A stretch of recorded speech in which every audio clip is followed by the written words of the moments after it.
M&T Bank presents Montgomery Community Media's Small Business Network. SBN is also sponsored by Montgomery County Economic Development Corporation and Leadership Montgomery.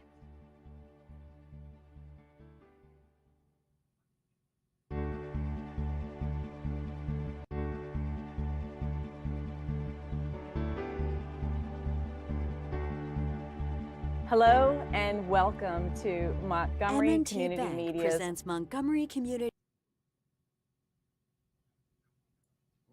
Hello and welcome to Montgomery Community Media's Small Business Network. I'm your host, Kelly Leonard. Thank you for joining us today.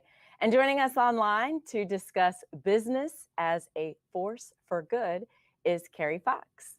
Carrie is the founder and CEO of Mission Partners Benefits, LLC. Welcome to the program, Carrie. Hi, Kelly. Good morning. Thanks so much for having me.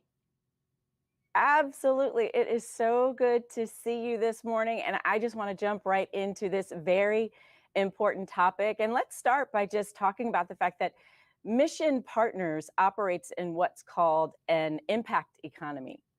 And so tell us a little bit more about what it means to have a triple bottom line in business. I sure will. I'd be happy to. And thanks for dedicating some time to this topic. I might just take a half pause first and tell folks just a bit about me and how I come to the world, because I think it's important to the answer of this question. But for folks who may not know about our work, I'm a social entrepreneur, a strategic communicator, I'm an author, but most importantly, I am the mom to a middle schooler and to an elementary schooler who keep me questioning and challenging the world around me. And I'll always say the best way to see the world is through a child's eyes. For those of you who are visually impaired and listening today, I am 5'4". I've got a medium complexion. I've got a brown angled bob haircut. Today I'm wearing a white blouse. The impact economy that I am part of is so embedded into who I am. I went to a Jesuit university. I abide by something called cura personalis, which is care for the whole person.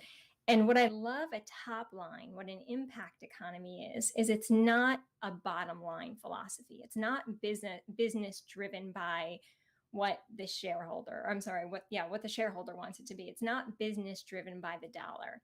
It's business driven by people and planet and then profit.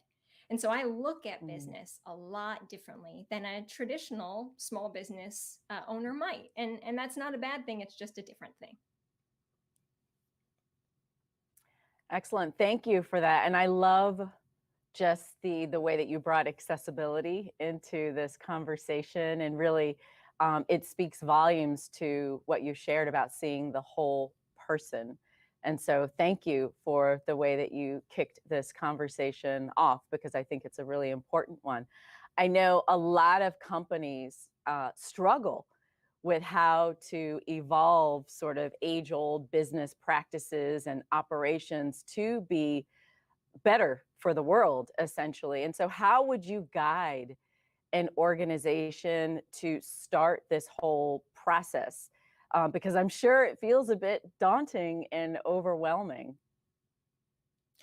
It sure does, especially for organizations who have been around for decades, maybe even over 100 years. And in our world, there's quite a few like that. Family-run businesses that are generations old and now thinking about how do they move forward? How do they adopt and evolve as an organization?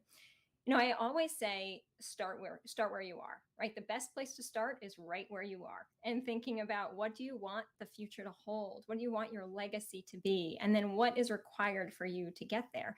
There's always time to make a change. There's always time to question how and why you do something, to think about if that's really giving you the outcome you want. And Kelly, again, a bit of background, you know, I started working in agencies when I was 16 years old, before I really knew any better, before I knew what I was getting into. And what I saw fairly quickly in business is that it's not very forgiving, right? In my industry, a lot of agencies, you leave yourself at your door, you do the job, you achieve the goals of your job and of your clients, and then you go home. And I realized pretty early on that there's a different way to go about business. And it starts first by really asking those questions. What do I want the impact to be? What are the intended and unintended impacts of the actions that I'm making? And for a small business, that's everything from who are my vendors, and am I thinking about aligning with vendors that match and mirror my values? Or am I doing things that on surface might seem like they are supporting my mission, but might actually be detrimental or perpetuating even some of the issues that I care about and I'm trying to solve? But long and short of it is that idea of starting where you are, asking questions, and exploring if there's a better or different way to go about delivering the work. Yeah, and so what you described sounds like it takes a great deal of intentionality, right? And I know there's probably, you were really intentional about saying people, planet, profit, and probably there's no mistake in that order. But traditional business typically flips that on its head, right? It's That's well, exactly and right. I don't even know oftentimes if planet's even in that equation, but certainly profit ranks way up there in how decisions are made. And so practically speaking, what are some of the things that you had to do in order to really approach this whole way of being or way of doing business such that you did honor in that order people, planet, and then profit? Such a good question. I mentioned first I went to a Jesuit university. I did not study business. I studied communications. And so I often think I've got a leg up because I wasn't brought into business through a traditional business lens. I didn't say this is the way it needs to be, but instead said, how could it be? And so that was a really important first step. But at Mission Partners, we don't answer to a shareholder.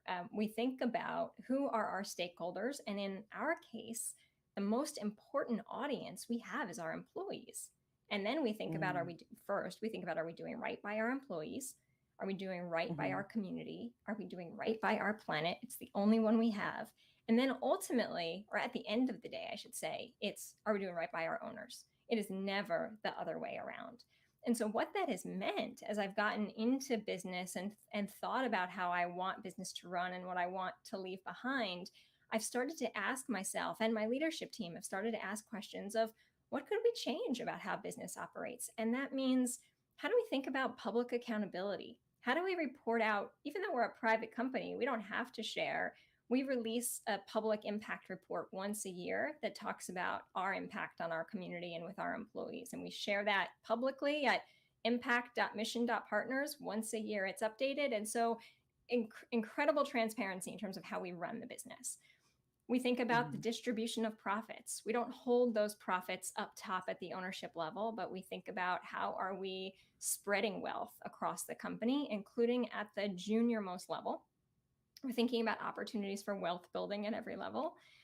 We're thinking about, and through that lens, we think about things like our 401k and ensuring that the investments we offer our employees are also in line with our values. So we do an impact investing model, which again is not typical for a small business, but is also a very easy shift to make. We think about Mhm. our benefits. How much wellness time are we giving? Do we give sabbatical time? Do we give people days off to vote?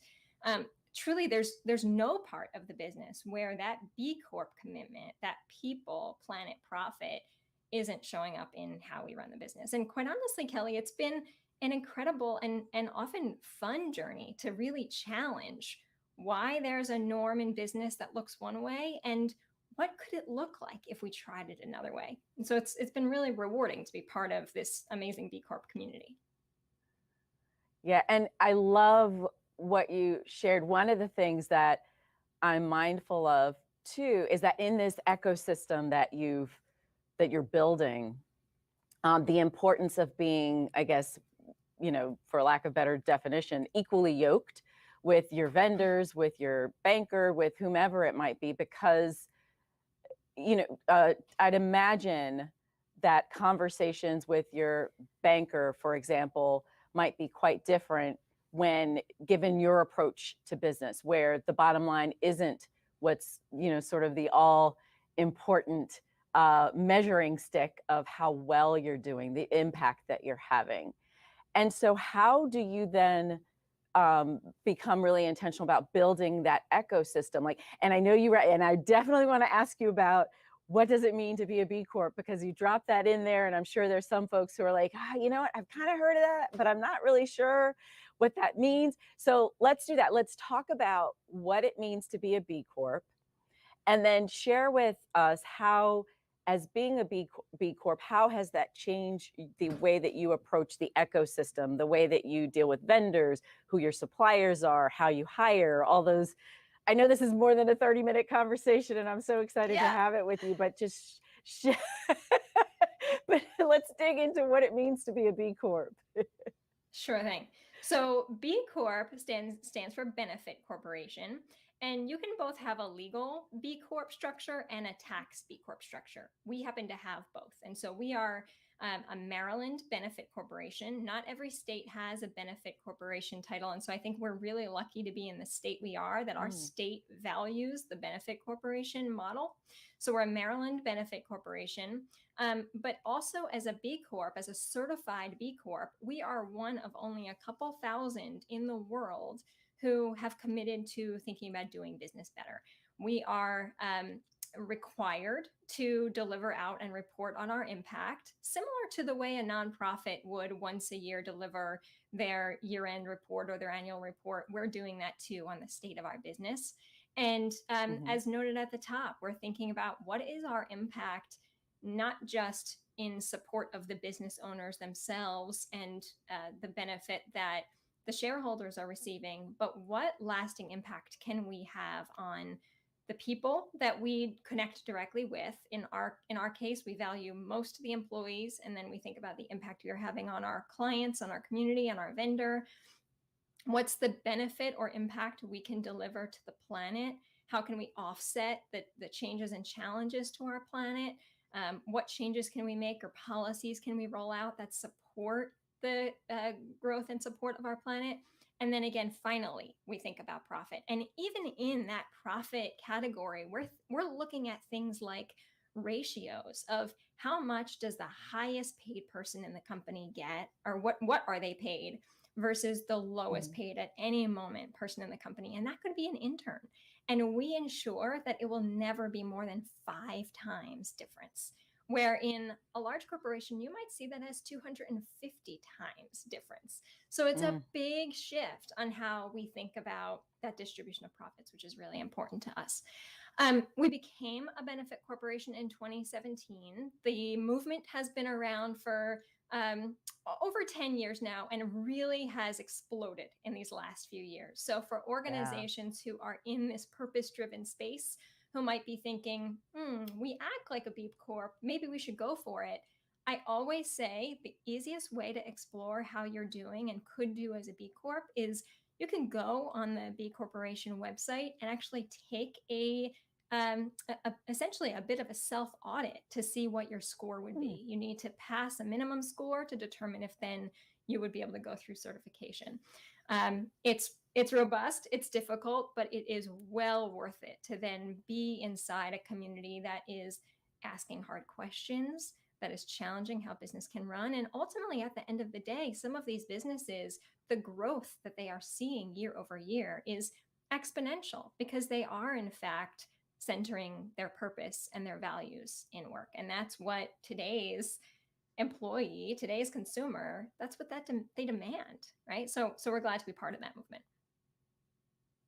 Awesome. Now, and I'd imagine, is there, because I could see where someone listening might think, well, what separates a B Corp from a nonprofit? Are there, like, what does distinguish the two designations? Right. So we are a profitable business. The point is still for mission partners to make money. It's just the fact that we're making money to then distribute money. But we're not a grant-making organization. We're not a fundraising organization. We are a for-profit company. We just think very differently about how those profits are distributed.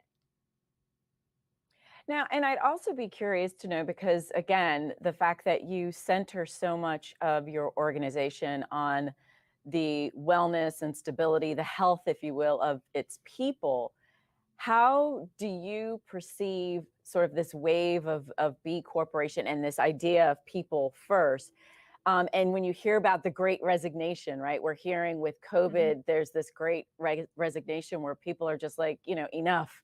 I'm quitting my job and I'm going to go, do something that I love, something that I can get behind, something that's missionally focused and that really fuels my passion. How do you see B Corps potentially playing a role in addressing some of the challenges that folks are seeing around the great resignation? I love that question, Kelly, on so many levels, because I think it comes back to this idea of how are you valued in the workplace as an employee? Are you showing up every day feeling like you've got an employer and a manager who sees you, who hears you, who's willing to understand what your experience and advocate for you?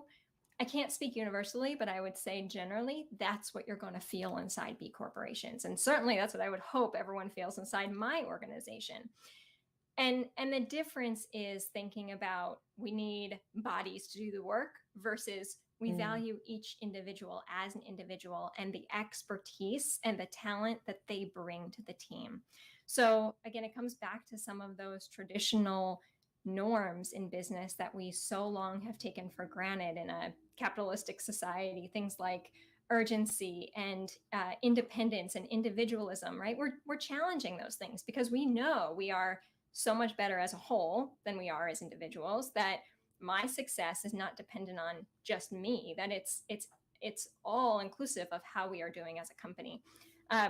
We often talk about Mission Partners as a teaching hospital, right? One of the best measures of success is how well we have prepared our employees for wherever they go next, should they decide to go somewhere next, right? My hope is they would stay with us for a long time, but many of our employees are young. They're just getting into the workforce. They're thinking about what's next for them. And I love being able to set people up for long-term success. And that brings up a really great thought that I had, because I know you're a B Corp and you're a small business. And when you talk about sort of this whole career pathing and what that looks like and how you might be in service to your employees, what does that look like for you all? Because of course, in a small business, you only have but so many opportunities for, let's say, acceleration. And so what I would imagine a lot of small companies face in particular is this idea that you've got this a group of employees, these team members who are perhaps very new in their career. They're very ambitious with what they would like to do, but there are minimal opportunities inside of your organization. So as a B Corp, I'd imagine that you all are very heavily engaged in stewarding your team members into those new roles, whatever they might look like. So can you describe what that might look like inside of a B Corp or specifically in your organization? Sure, absolutely. So we think about it as you've got a job and you've got a job title, but that's not limited to the growth plan that you can have. We actually released our growth plan to our employees. Everyone can literally see the role they're in and what it takes, the criteria to jump up to the next level. So we're constantly having those conversations in our one-on-ones with our employees to determine where are you and where do you want to be and how do we help you get there? How can we advocate for you along the way?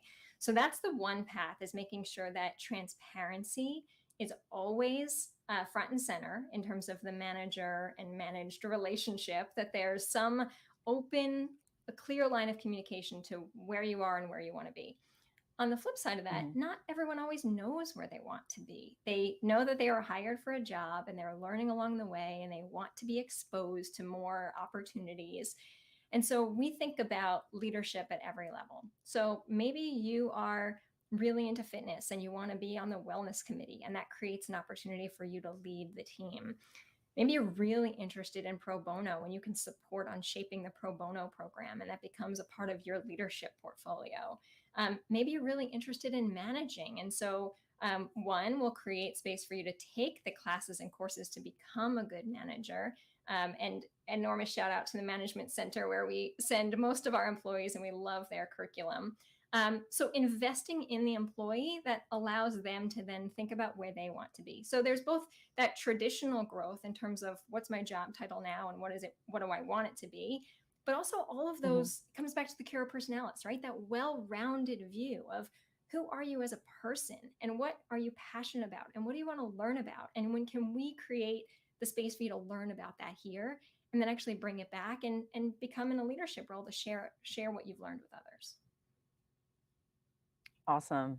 Thank you for that, sort of the sharing what that career pathing looks like, because I do know that that is a bit of a challenge in small business in particular, where you have limited opportunities for upward mobility. So thanks for sharing how you all approach it.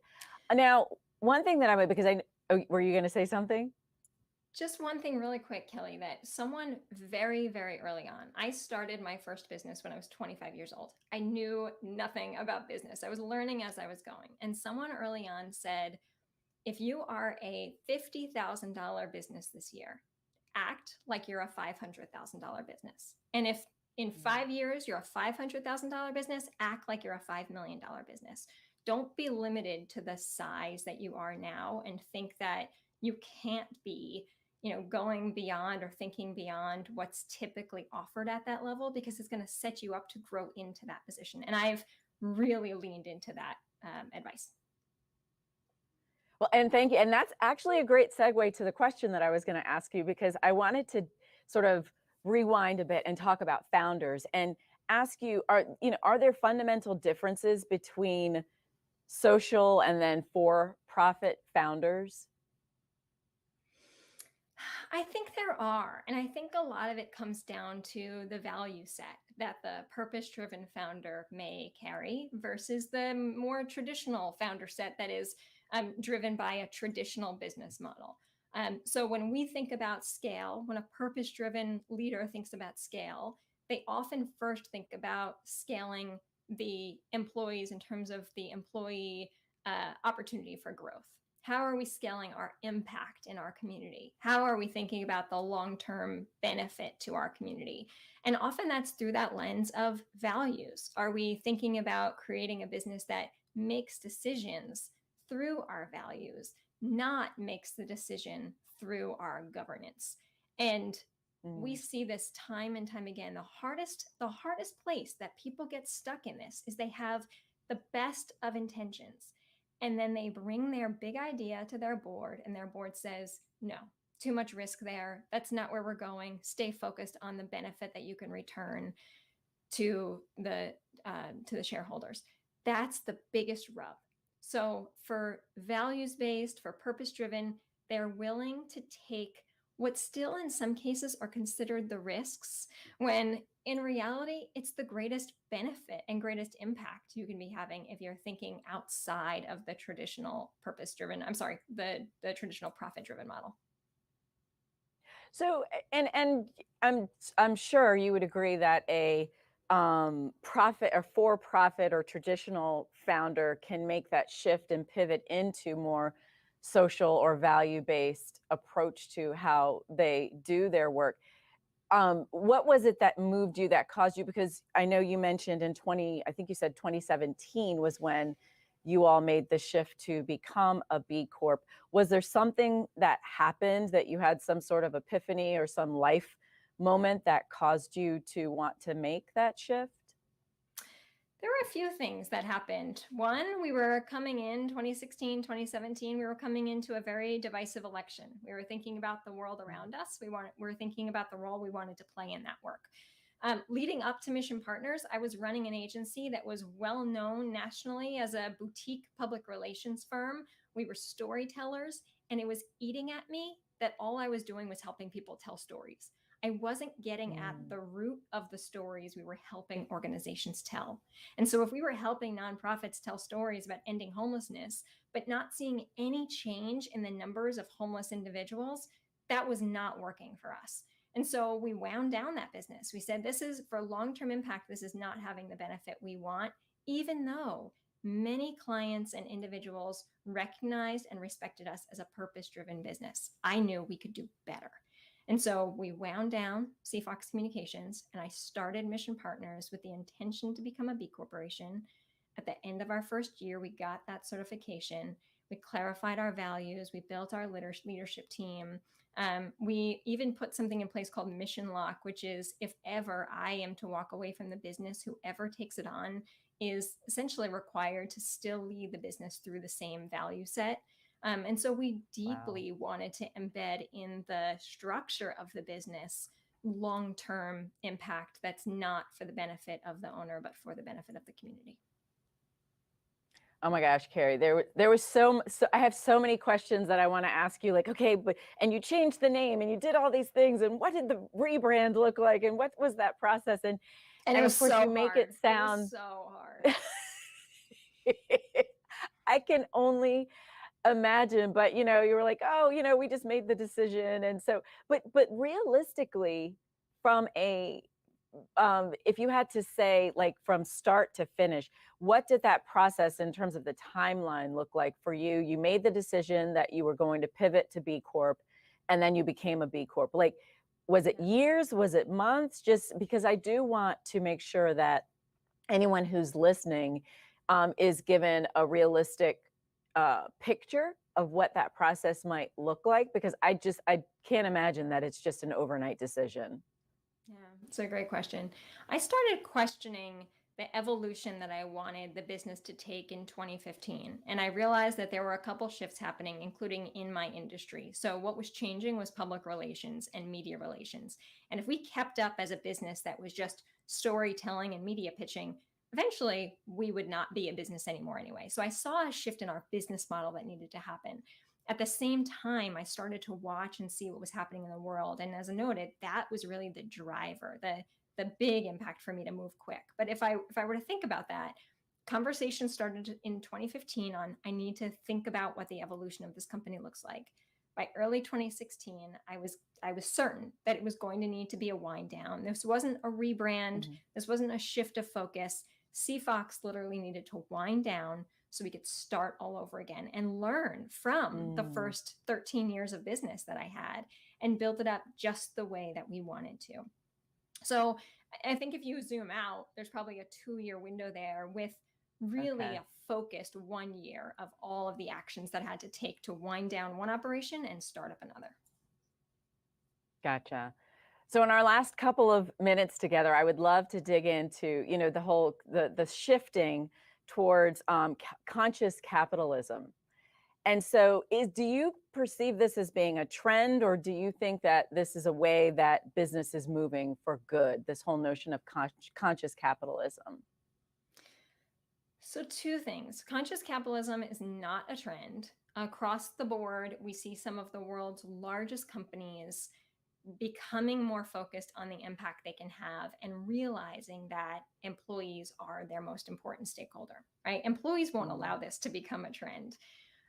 But what I'm concerned about is that there is a lot of what we call purpose washing. There's a lot of organizations who are talking about the work they're having, but not deeply considering the impact of their work inside their own organization. They're not yet having the depth of difficult conversation that they need to look at the roots of capitalism. And that's really, really hard work.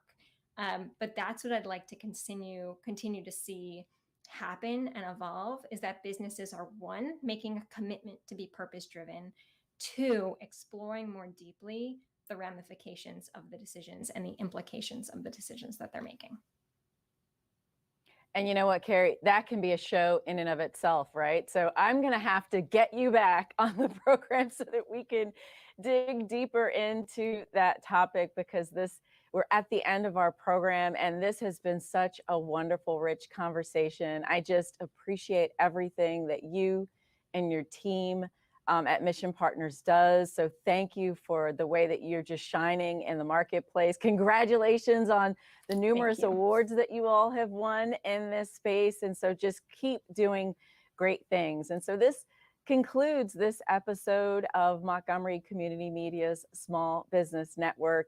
On behalf of the entire team and partners and sponsors, we thank you for your time today and look forward to seeing you again real soon.